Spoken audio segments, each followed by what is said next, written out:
The Monkey Virus, Chapter 1.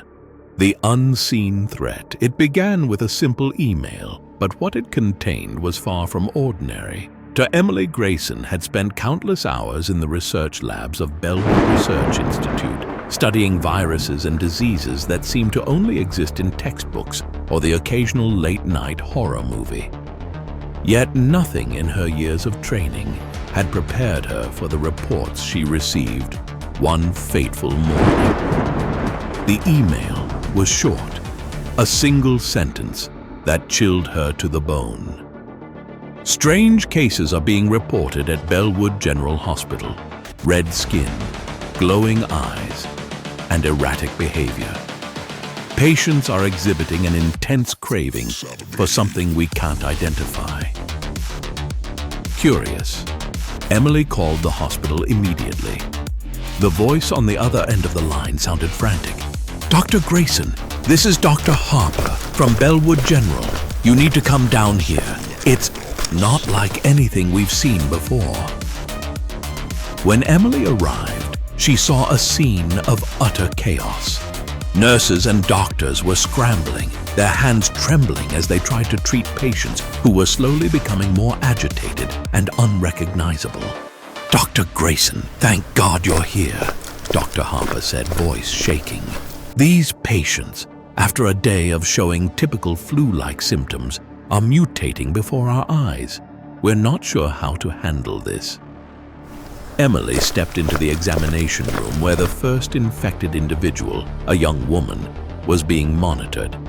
Her skin had turned a vibrant red, the pigment spreading as though the blood vessels were close to bursting.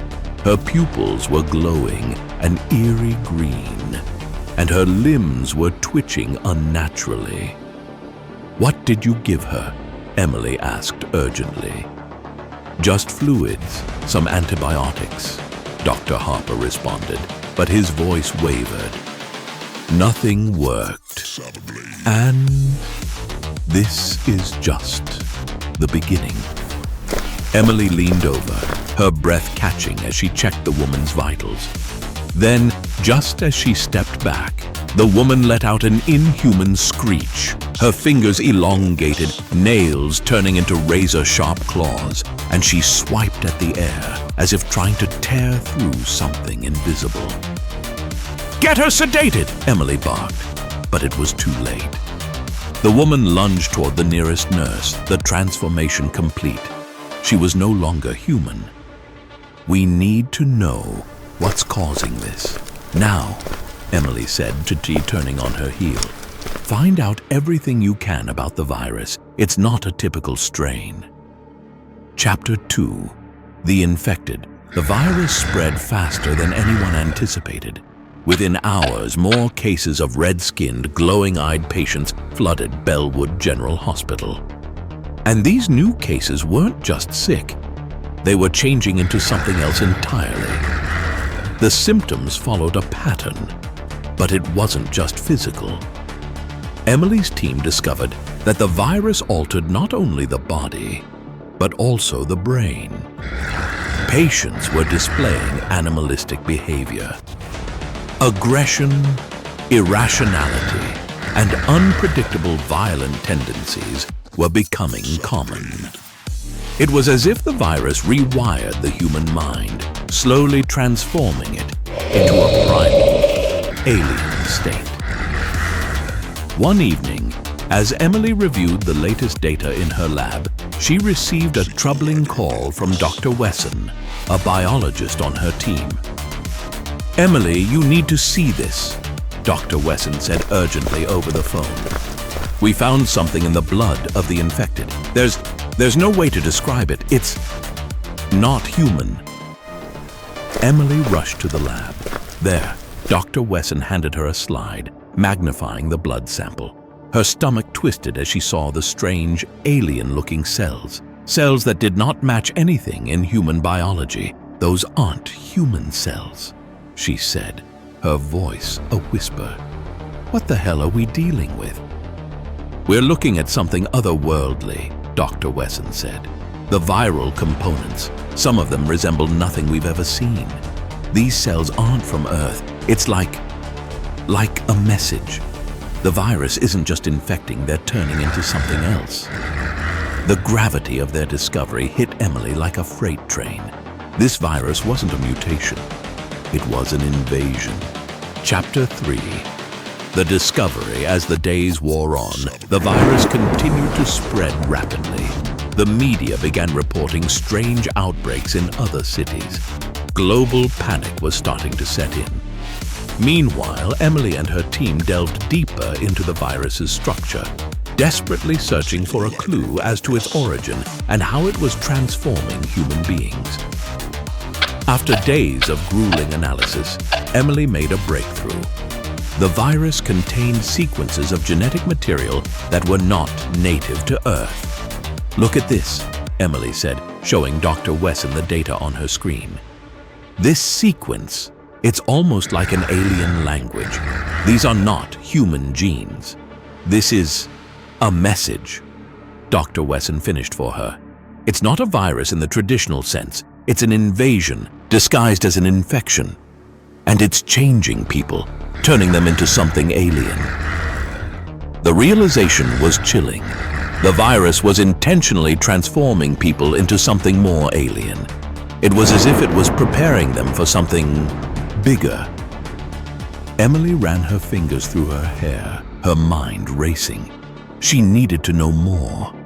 Where did this virus come from? Was this an accident, or was it sent deliberately? And most terrifying of all, what would the virus do next? They dug deeper into reports from around the world. There were rumors, whispers of strange, unidentified celestial objects detected near a distant star system. Could this be the origin of the virus? Emily wasn't sure, but her gut told her this wasn't a random outbreak. There was something orchestrated behind it. "I think we're dealing with more than just a virus," Emily said. "We need to find the source." Chapter 4. The signal. Emily and her team worked around the clock, trying to trace the virus's origins. The whispers of celestial objects near a distant star system kept resurfacing. If this was an invasion, how was the virus transmitted to Earth? Satellites, meteorites, deliberate contact. Then, late one evening, a new breakthrough arrived. Dr. Wesson detected an abnormal frequency emanating from the infected cells. It was not a normal biological function, but rather a transmission. "This isn't just a virus," Wesson said, staring at the data. "It's broadcasting something." Emily's heart pounded. "To where?" "I don't know yet, but it's definitely sending a signal somewhere, off-planet." A chilling thought crossed Emily's mind. If the virus was calling out, then something or someone could be listening. The team intensified their research, testing different samples under various frequencies. Each time, the same eerie signal pulsed back. It was rhythmic, almost like a heartbeat. "What if this is a distress call?" Dr. Harper whispered. "What if it's trying to communicate with something else? Or someone else?" Emily glanced at the lab monitors, watching as the infected cells vibrated under exposure to sound waves. The cells were reacting, moving, shifting, responding. Then suddenly, an alarm blared from the mainframe. "Something's changed," Wesson muttered, his fingers flying across the keyboard. "The frequency just shifted. It's accelerating." The pulse increased, as if something had received the signal and was now responding. Chapter 5. The Quarantine. The government moved fast. The CDC, UHD, and military units arrived to lock down Bellwood General Hospital. Infected patients were isolated, and the entire city was placed under emergency quarantine. Panic set in as citizens tried to flee before they were trapped inside the invisible prison. Emily fought to maintain access to her research as military leaders threatened to take over. Dr. Harper pulled her aside. They're not here to find a cure. They're here to contain it, no matter the cost. What are you saying? Emily asked. They've already started discussing extermination measures. Emily's stomach turned. She knew the virus was dangerous, but could they really be considering wiping out an entire city? She and her team debated what to do. Official channels were no longer safe. Every piece of information they uncovered was at risk of being buried. Emily knew they had to act fast before their work was erased forever. Meanwhile, outside the hospital, tensions mounted. Quarantined citizens grew restless, their fear transforming into rage. The city was a powder keg, waiting to explode. Then, reports of infected individuals breaching containment surfaced. They were adapting, evading capture, and worse, they were organizing. Chapter 6. The escape plan. Dr. Wesson discovered something else. A rare mutation in one patient's blood that seemed resistant to the transformation. If they could isolate it, they might have a chance at a cure. But with the military tightening control, their window was closing. Emily made a decision. We need to get this data out of here. With the help of a rogue scientist inside the CDC, Emily and her team planned to smuggle their research out of Bellwood. But the military wasn't the only threat. Some of the infected had evolved further, displaying intelligence and organization. They weren't just mindless monsters anymore. The virus was learning. Their escape plan was risky. Dr. Harper had a contact who could get them through the checkpoints, but they had to move fast. As they gathered their research, they noticed something terrifying. The infected were no longer just attacking at random. They were hunting. Chapter 7. The Hive. Mind. During an autopsy on a recently deceased patient, Dr. Harper made a horrifying discovery. The virus wasn't just altering human DNA, it was connecting the infected together. Their brains were forming a network, a collective consciousness.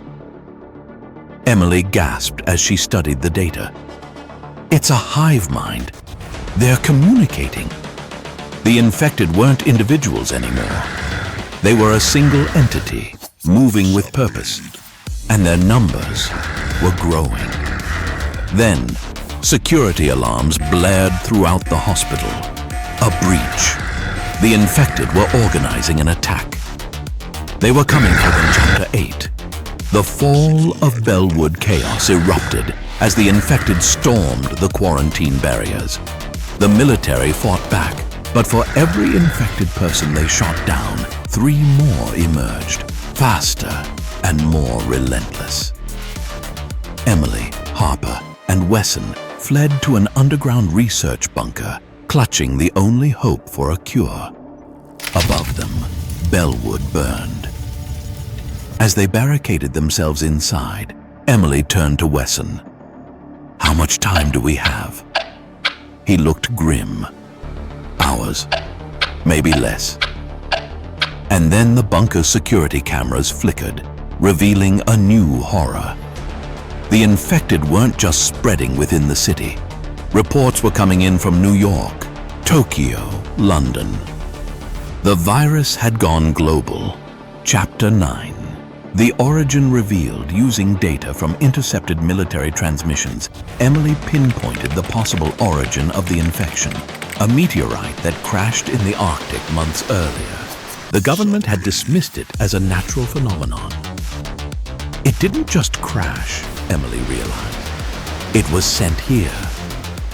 The implications were staggering. Someone had delivered the virus to Earth. But why? Then the bunker's power cut out. Footsteps echoed in the darkness. Not human ones. Chapter 10. The visitors. As Emily and her team prepared for the worst, the bunker's emergency lights flickered on, revealing figures standing at the entrance.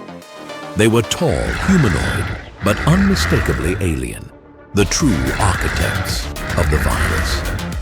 One of them stepped forward, its glowing eyes locking onto Emily. Then it spoke. You were not supposed to resist. The invasion had begun.